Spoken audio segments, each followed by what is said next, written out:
Hey guys, I'm Brent and welcome to the Daily Devo. I got a question for you. What does it take to be like Christ?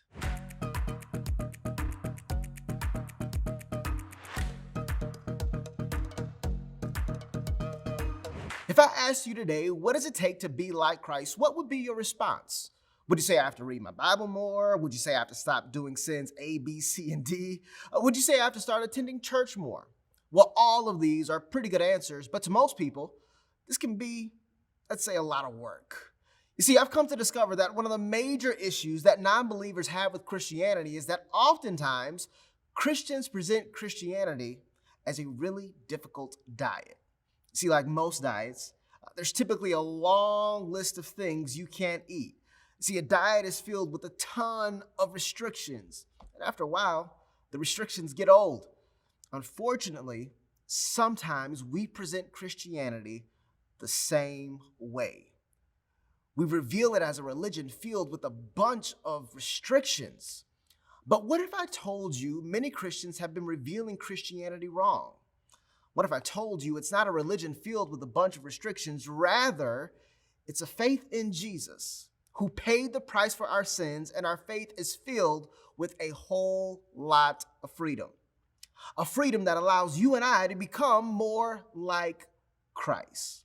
You see, 2 Corinthians 3:16 through 17, here's what it says. It says, "But whenever someone turns to the Lord, the veil is taken away. For the Lord is the Spirit, and wherever the Spirit of the Lord is, there is freedom."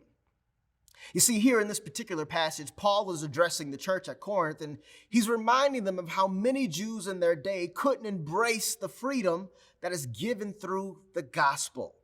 You see, many of them were still feasting on their diet filled with restrictions called the Mosaic Law, a law that required you to work for your salvation, a law that wouldn't even allow you to reflect the glory of God. Hence the reason why, if you read the previous verses, you'll discover that Moses, the only man at the time who saw some of the physical image of God, had to wear a veil. And Paul is encouraging Corinth to remove this veil, this barrier that's preventing them from seeing the true glory of God reflected in their lives.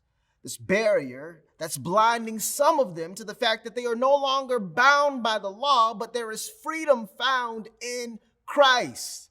Watch this. Here's what verse 18 goes on to say.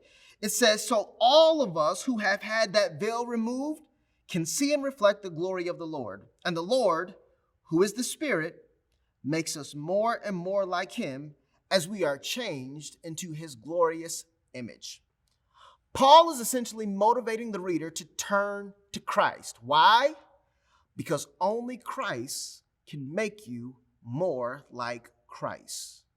The question today is what does it take to be like Christ?